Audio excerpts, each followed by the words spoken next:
All right, I'll give you a hand. Yeah. Woo! I am so glad to be here. All right. Now, I've got something really special for you besides me. No, I'm just joking. All right. How many of you have ever picked up a Bible? Right? The first time you picked it up, you tried to read it. Remember when I was like, oh, I guess about 13 trying to figure out how to read this thing? And of course, the organization I belonged to said you couldn't read the Bible. They don't have Bibles, right? That was restricted to only the bishops and the cardinals had Bibles. No one else could read them because they were relics, religious relics. They're to be worshipped but not read. So I had to go and buy a Bible or get one, and I get it, and I would try and read it. And it made no sense to me. Anyone ever had that situation before? It's just like I don't understand this. Well, that's what this is what this session is all about. How to understand how the Bible's written, what it's about, so that you don't assume something. How many of you ever looked in a drawer and you go through the whole drawer and then you close it, right? You ever do that? But you go into that drawer looking for what? Something, right? And if you don't get what you're looking for, if you don't find it, what do? Close it. The reason we come to the Bible and try and figure it out is because we have an assumption of what it's going to say, and it doesn't say what we expect. And so I don't understand, right? And we just set it aside. We don't understand why it's written, how it's written, and to whom it's written, and understand how to apply it. It just doesn't make sense. So what I'm going to do is I'm going to try to explain it really, really simple, okay? I'm going to give examples. Does this make sense? So it should be really easy to understand, and it should bless you all amazingly, okay? So a word of prayer. Father, thank you for this great opportunity to teach your word and helping me to help your people understand, to see from your perspective, to have your values, and to truly walk in this day and time as a member of your kingdom, to truly be in your shadow and walk in the footsteps of your firstborn that are risen and return, Lord Jesus, your anointing. Okay, so we're going to start off now. I'm going to ask you a question. I know I usually do that anyway, but let's consider something like how to turn this thing on. That would be nice. All right? It doesn't like me right now. It's not working. Right off. There we go. Mystery of modern technology. Okay. The true way of life. And that's what we're here for. Now, understand something really carefully. The subject matter of this is balance, okay? If you want people to know and understand you, right? You want people to understand and know you, not only now, but generations from now, what would you do? What would you do? Would you have a city named after you? You know, where you go and there's a city named after you? And your name there? Would you have a statue built of you? What would you do? How about if you have a book written? Of those three things, what would you prefer to people to understand and know you? The book, right? The book, all right? So let's look at that, right? If you're going to have a book that you wrote about to know and understand you, right? What would be in it? What would be in it? Well, they wouldn't, that would be a statement, but how would you express your characteristics? How? Your thoughts? Would that really convey it? Or would you want examples, right? How you behaved with your your teachers, your parents, your brothers and sisters, right? To help them get a better perception of you, correct? With the Bible, it's a little different. And the Bible is hard to read, not because what we're expecting is God to tell us something, but we have nothing in there about God. It's everybody else but God. It's prophets speaking, what prophets had to deal with in trying to walk and get closer and closer to God. Understand the difference? So it's not about God per se. But what it is it's about all the successes and failures of those who sought to know and understand God. That's the difference. So everything in there is not God, but the people who sought to understand and know God. That's the difference. So what is in there? The successes and the what? Failures. And by their successes and failures, we learn so that we don't make the same what? Failures, and we have more successes. Remember in the last class I told you about, there's no such thing as a loser. It's a learner and a winner, right? You learn.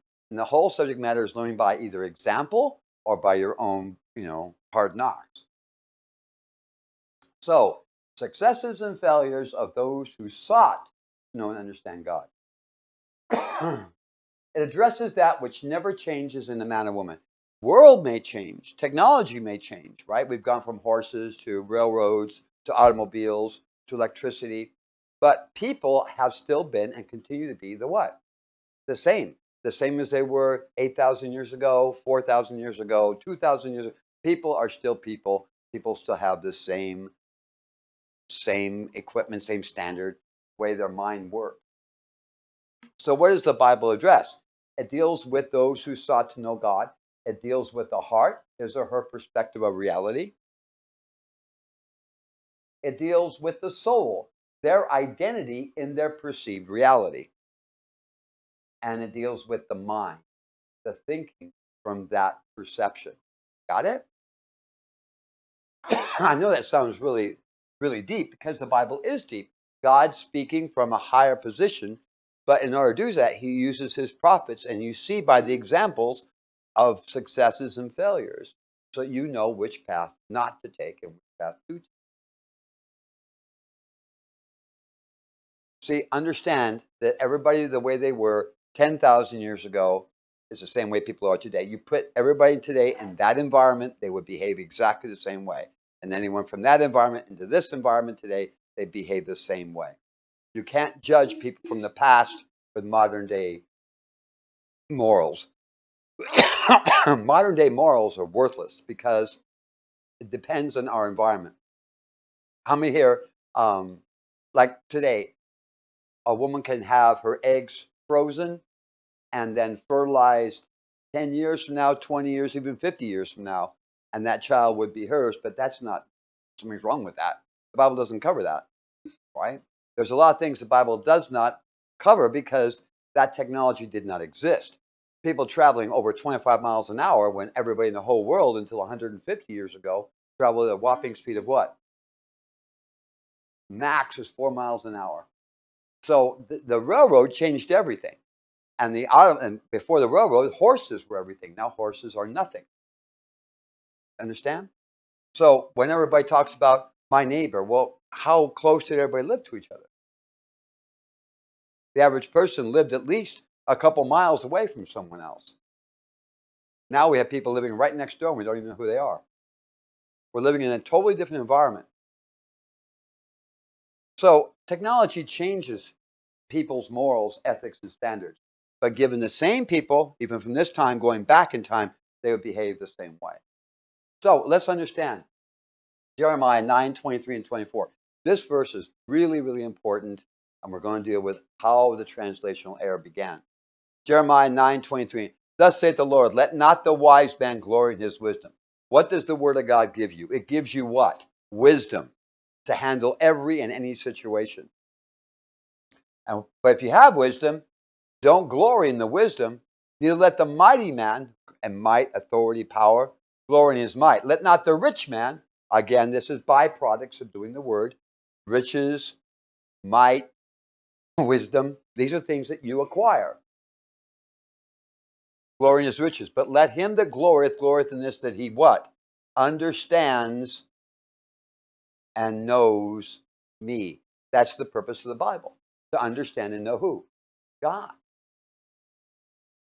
So that we can be like him. We can reflect him in all that we do and all that we say. So people seeing you can say they know God by knowing who? You. You can be a reflection of him. Now, know with me that I am a Lord which exercising loving kindness. I see nowhere in the Bible where there's loving kindness. Zero. So that's weird. So I wanted to find out what that, and that's what the subject matter is this, is what is this word? This word loving kindness, what is it? Because where in the Bible is God show loving kindness? Where? You can understand judgment and righteousness, but loving kindness there's nowhere in there. So what is that word? Well, let me show you. That help? It's the word hesed. Now, hesed is really weird because we don't have a word for it in English. We really don't. And because of this, we have all kinds of confusion coming from it. That's the confusion we have. It's translated mercy 149 times, kindness 40 times, loving kindness 30 times, goodness 12, kindly 5 times, merciful 4 times, favor 3 times, good once, goodliness once, pity 1 time, reproach once, and wicked thing. Now, how in the hell could you, all right, notice that he wicked thing and know with me, right? I'm sorry, that I am the Lord which exercises wicked things. No, you can't put any of those in there. Because we're looking at the results and not the cause. There's a cause. The causalities are righteousness, judgment, and there's another cause that does not make sense. And that's this word hesed. Got it? So this makes no sense whatsoever. You cannot interchange these words in their places, and it's only one word. The problem is that we don't have a word for this in English, and I'm going to help you understand the word. So whenever you see the word mercy, kindness, loving kindness, goodness, kindly, merciful, favor, good, goodly, pity, reproach, or wicked thing, you'll know it's talking about what? It's that. Got it? Now, there is the oldest book written, which is Proverbs. Got it? And in Proverbs, it restates the same thing, but it's got the same problem when it hits that subject matter. So it goes, then shall thou understand the righteousness and judgment and equity. Whoa, whoa, whoa, whoa, whoa, whoa, whoa. You see that? It didn't call it loving kindness. It called it what? Equity. All right, so let's review this again. So here's your verse. Now we're going to see, okay, there's righteousness. Bang, there's righteousness. Now we have judgment. There's judgment. Because remember, Proverbs preceded Jeremiah majorly. And then we have this word, which is this. So we can understand whatever hesed is, loving kindness, it's also what referred to as what? Equity. And that makes, again, no sense. So what is this? So we got to figure out how this works. What is this? Why is it so difficult to translate? The reason it's difficult to translate is because this is what it's all about. This is the knowledge, right? This is the judgment. What's this? What's this?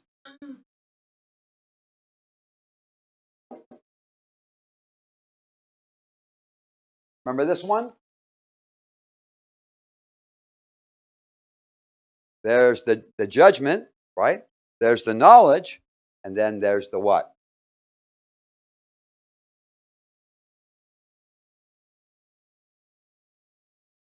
It's really hard.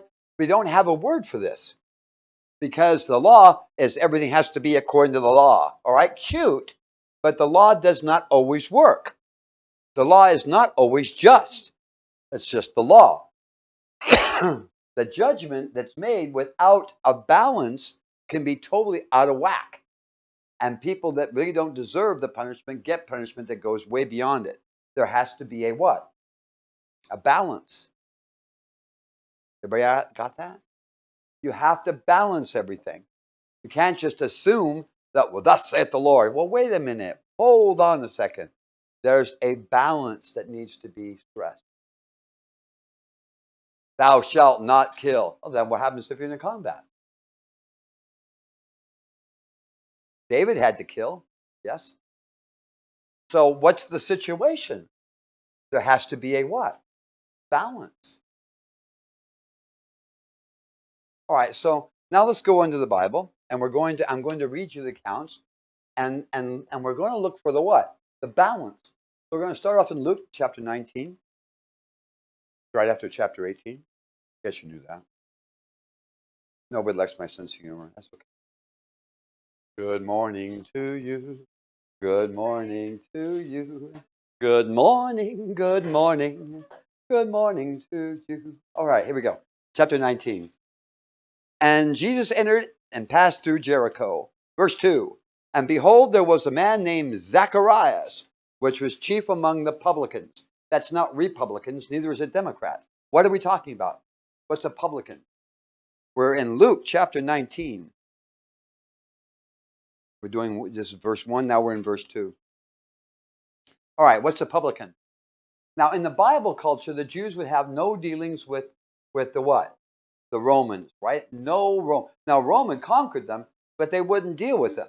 So the Jews would never, ever even allow their shadow to touch the shadow of a Roman. It's like, ah. So the Romans had to find someone that was the Jewish community that would deal with them. So in society, the lowest person would be a publican. It's one who dealt with the Roman Empire.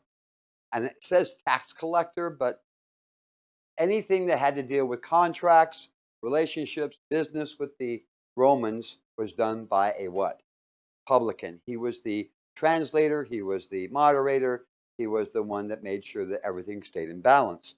He would find out what the Romans wanted, find out how to work with the Jews, how to work with the Romans. So he had to keep that balance. Which was the chief among the what? So he was in charge of all the other what? Publicans. Now, what do we have today for that? We don't have anything like that, right? We may have someone who's a translator, someone who's mediating, but this is awkward because we don't have a society like that. So he was chief among the publicans. He was the top person that interceded between the Roman Empire and Israel. And he was considered lowly because he dealt with the Gentiles, the Romans. And he was what? Rich. And he sought to see Jesus who he was and could not for the press. Now, there's the paparazzis. No, it's not talking about that. All right. There were so many people. Now, understand, Jesus, at this point in time, when we get into chapter 19, Jesus now has massive popularity. It's like, Brad Pitt coming, or maybe that's not so good. Someone of great renown coming to the neighborhood where you're at. So you want to run out there and see him. But the problem is there's so many people that are out in front as Jesus passes by that they want to get Jesus to notice them. Now, when you stop and think about what it would be like, who's on the front row as Jesus is passing? Who's on the very front row? Those would be the people with the robes and all the riches and the Pharisees with the phylacteries and all in their hands and saying they're looking so holy. All that whole group, right? And of course, he's not even in that. It says he sought to see who Jesus was. Well, he's like in the back, right? So he's not going to see him at all. So what he did, as it says here, and could not see for the press because he was of little what? Now that doesn't make sense. If you're a little stature, get underneath their legs and get up to the front. No, that's not what we're talking about. It's not talking about stature as in height. It's talking about stature as in what? Society. His stature in society. He's very, very what? Low. He deals with the Romans. He collects their taxes. He does the contracts. He's low. That's what it's talking about. Not a little stature in society. And he ran before and climbed up into a sycamore. a sycamore tree to see him, for he was to pass that way. Now that's intense. All these people that are there all lined up, right? Looking holy, looking beautiful, everything else as Jesus passes by. There's a sycamore tree, sycamore fig. And everybody is at least maybe 60 feet, maybe 6 feet, maybe 10 feet away from it. No one's going to be near that sycamore fig. They're just not going to go near it. Why? Why is the sycamore fig mentioned? What's with the deal with this tree? So when you read these things, why doesn't it say he climbed up into a tree? No, it doesn't say that. It says it was a what? Sycamore tree. Now, sycamore fig's really unique because many times the sand will come over it and just bury the tree, right? Originally comes from Egypt, and it was totally buried. And what happens is, because it's so far in the ground, it's been buried by sand, that the branches will spring forth roots, and the branches will now come roots, and it will spring up again. So it doesn't let it. That's why the roots are so deep, because the very branches that make up this tree also become roots if it gets buried. So the roots of this thing is really extensive. So, and it'll sprout again. It just won't stay in the ground. It won't stay buried. They'll come right back up again. So it's a really unique tree. But one of the things also is it produces fruit. It looks like this. It's not very big. It's more like a scrub than a tree. A shrub. Thank you.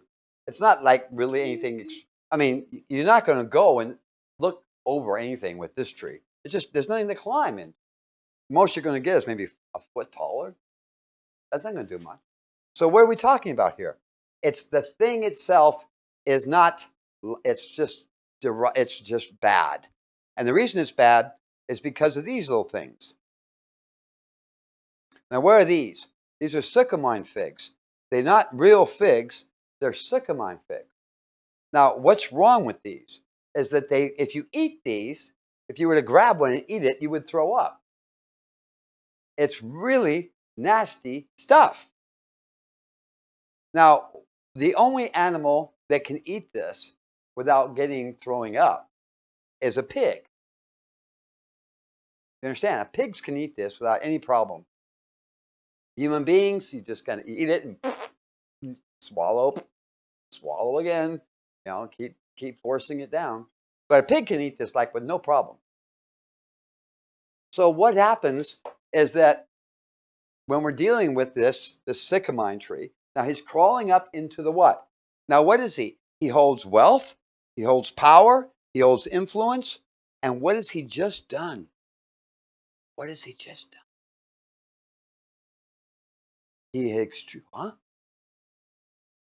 He put himself in the lowest position possible. He made a complete fool of himself. Why?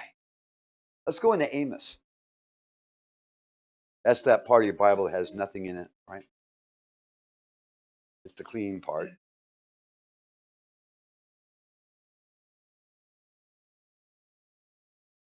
It's not a very big book. That's why it's taken me so long to find it.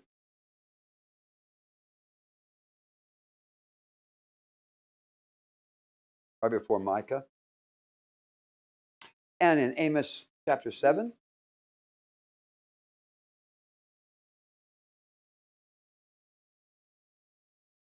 verse 12.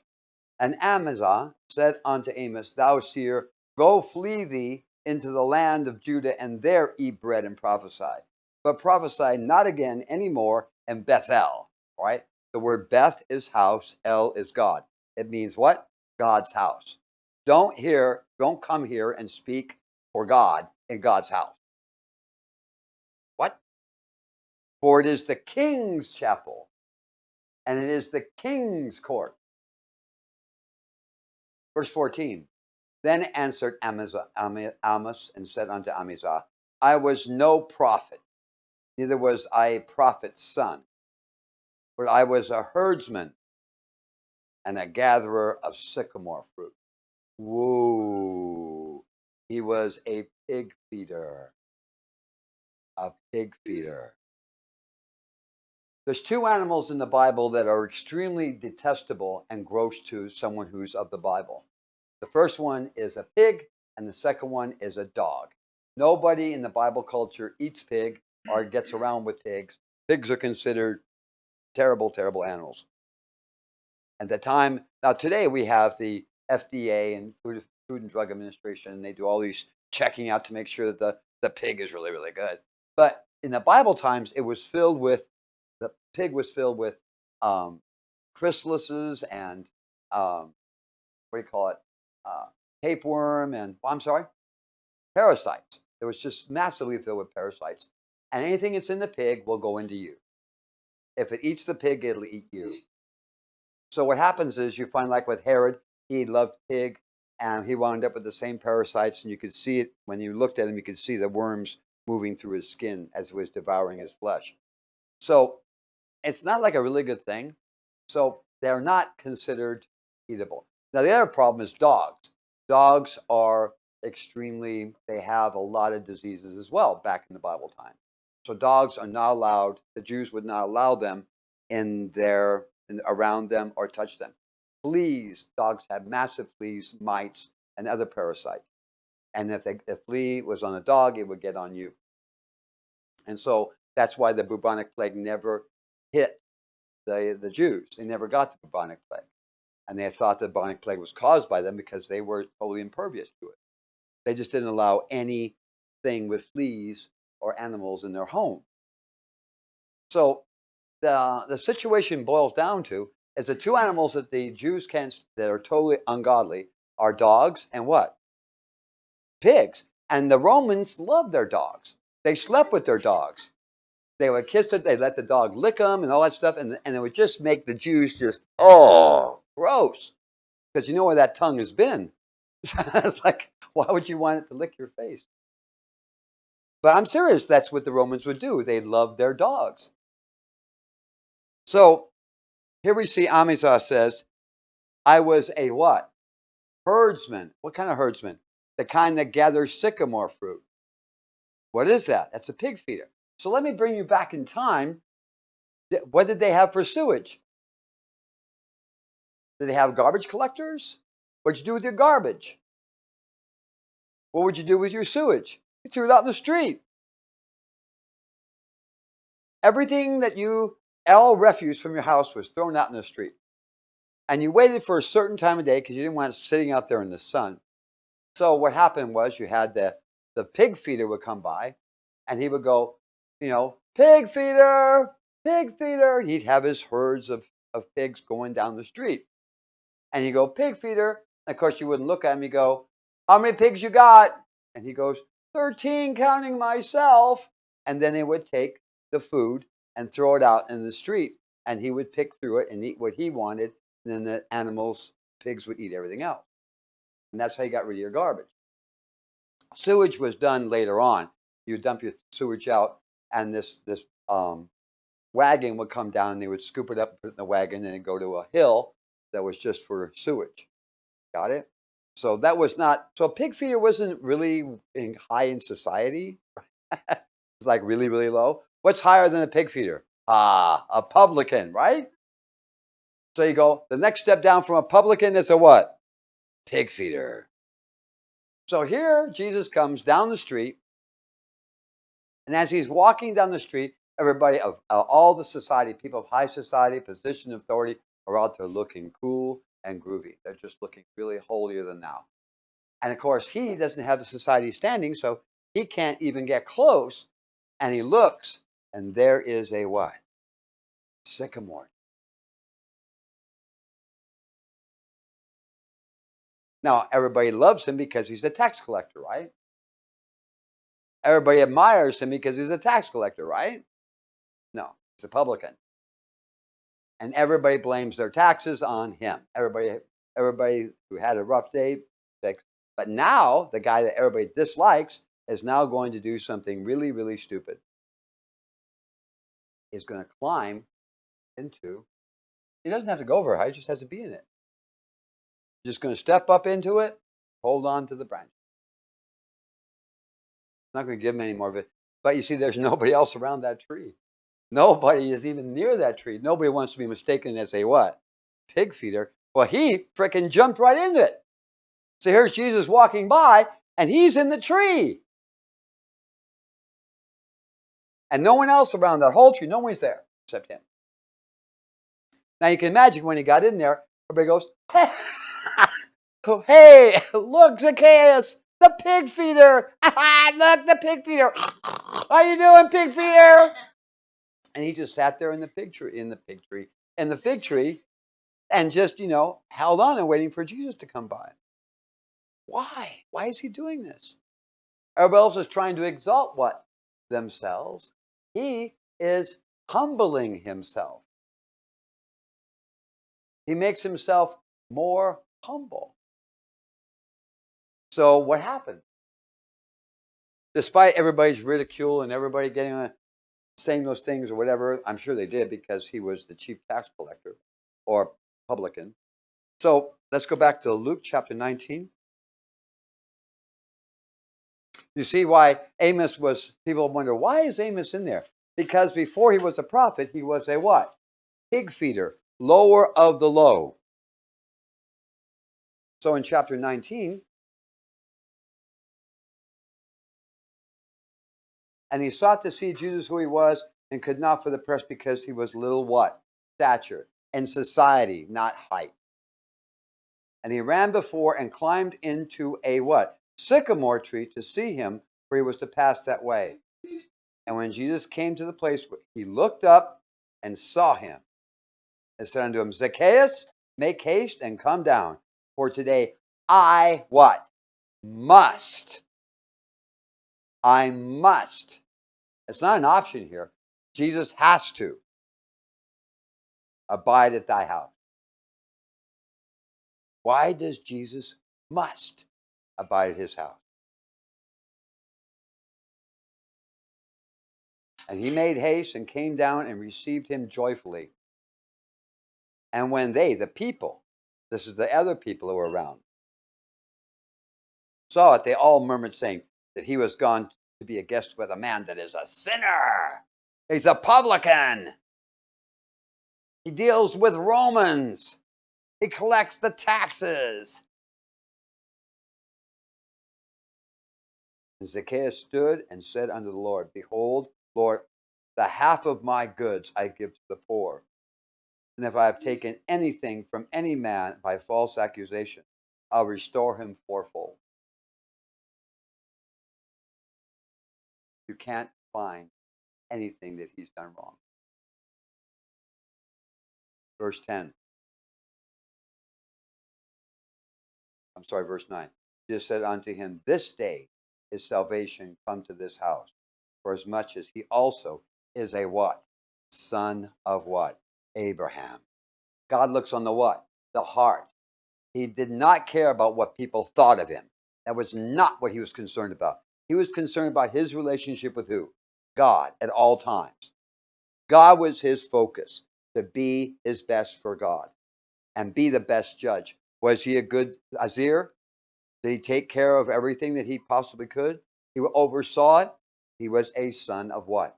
Abraham.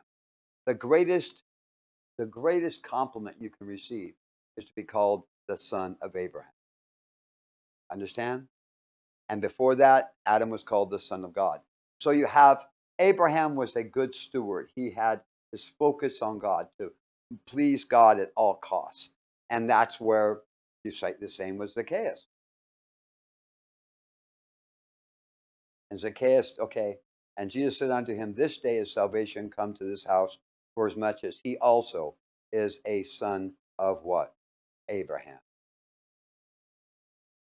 Now, this next phrase is interesting. For the Son of Man is come to seek and to save that which was what? Lost. It doesn't mean lost as I can't find my way. There's no one there to teach, no one there to help, no one there to guide, no one there to provide the knowledge, wisdom, and what? Understanding.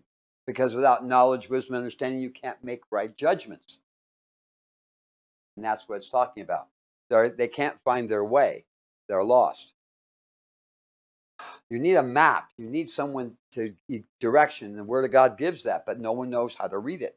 So what was the judgment that was here? What happened? What was the judgment? What rule, what precept did Jesus go by? And I'm going to show you that because Luke 18:14 says for.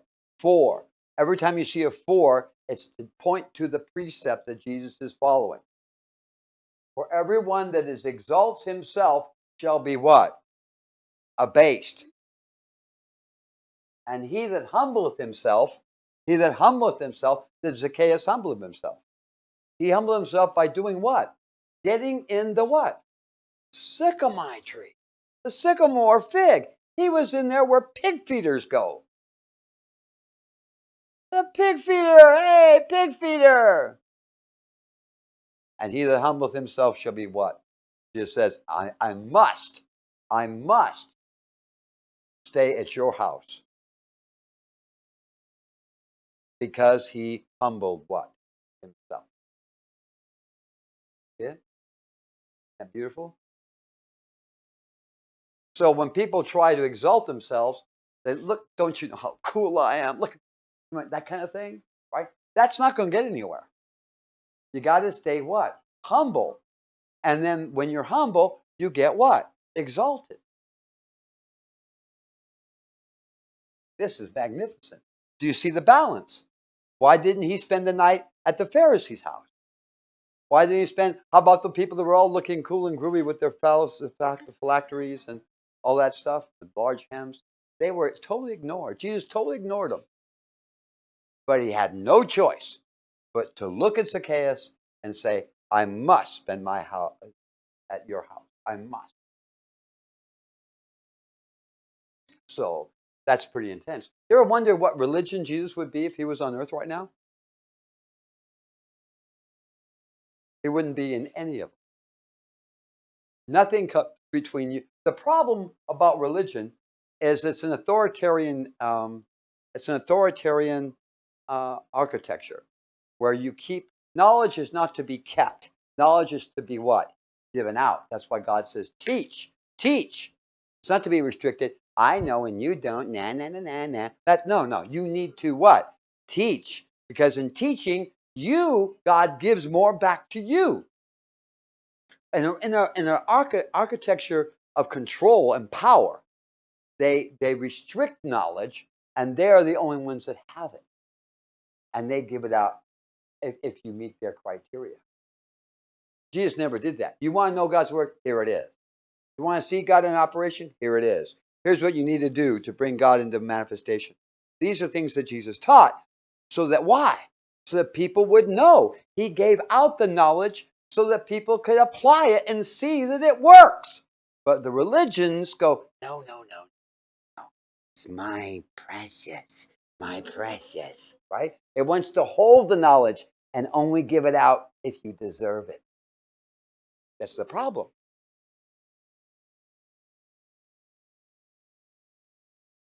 For everyone that exalts himself, and people with knowledge do that. They don't want to tell anybody.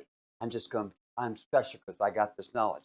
Well, help someone else be special. Give them knowledge too. Give it out. As you teach, as you give, you what? Receive. God wants his word given. Religion restricts knowledge. It doesn't let it out. Knowledge by its very nature is to go out and be dispersed. Religion, control, authority withholds it.